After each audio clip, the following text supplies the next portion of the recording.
কষ্টে অসুস্থতার ভিতরে আছে, তিনি কান্না করে দিলেন। ইমরান ইবনে হুসাইন রাদিয়াল্লাহু তাআলা আনহু বললেন, ও আমার ভাই, তুমি কেন কান্না করতেছ? লোকটি বলল, আপনি আল্লাহর রাসূলের সাহাবী, আর এই রকম মারাত্মক দুরবস্থা দেখতেছি, আপনার এরকম কষ্ট অসুস্থতা মারাত্মকভাবে।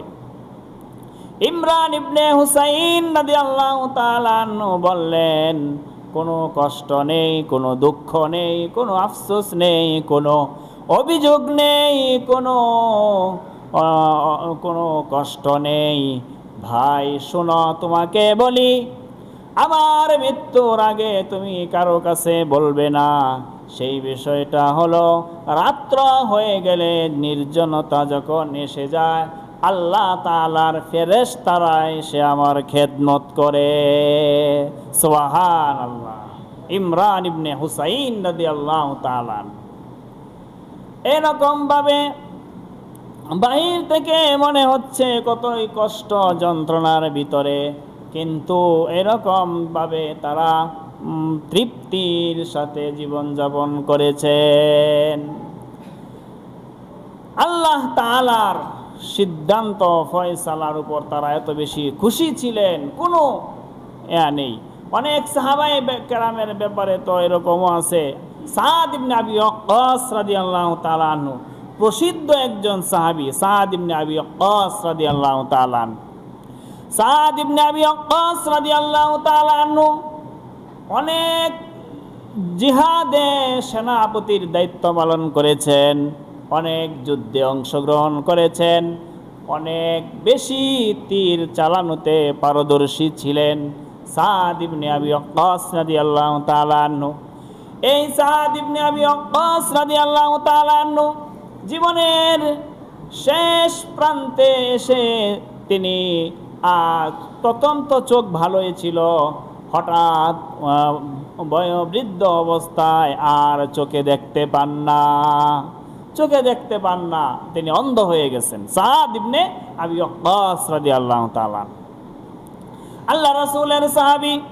দূর দূরান্ত থেকে মানুষ এসে দোয়া চায়, মানুষ এসে এরকমভাবে বিভিন্ন বিষয় পরামর্শ করে দোয়া চায়।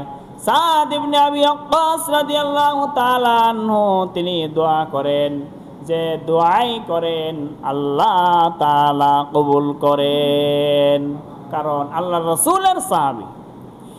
এক লোক এসে বলল, হে আল্লাহর রাসূলের সাহাবী, মানুষের জন্য দোয়া করতেছেন, মানুষের জন্য আপনার দোয়া সবগুলি কবুল হচ্ছে, আপনি যে চোখে দেখেন না, এই জন্য আল্লাহ তাআলার কাছে একটু দোয়া করেন, আল্লাহ তাআলা যেন আপনার দৃষ্টি শক্তি ফিরিয়ে দেয়।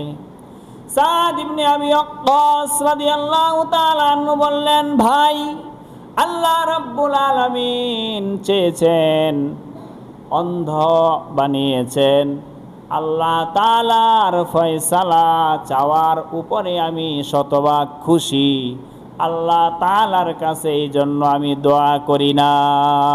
সুবহানাল্লাহ। রব্বুল আলামিনের যে চাওয়া, সেই চাওয়াই আমার চাওয়া। ভাইয়েরা আমার, বলতেছিলাম এই সাহাবায়ে কেরামের অবস্থা হলো এরকম। নবীজি বলেছেন, আল্লাহ আল্লাহ ফি আসহাবি। নবীজি বলেন, হে দুনিয়ার মানুষ, কিয়ামত পর্যন্ত যারা আসবে সকলেকে নবীজি বললেন, শোনো দুনিয়ার মানুষ যারা আসবে কিয়ামত পর্যন্ত, আল্লাহকে ভয় করো আমার সাহাবায়ে কেরামের ব্যাপারে। লা তাত্তাখিযুহুম গরাদাম মিন বাদি। আমি বিশ্বনবী ইন্তেকালের পরে আমার কোন সাহাবীকে আমার কোন সাহাবীর সমালোচনা তোমরা করো না। ফামান আহাব্বাহুম ফাবিহুব্বি আহাব্বাহুম। নবীজি বলেন, সাহাবীকে যে ভালোবাসলো সে আমি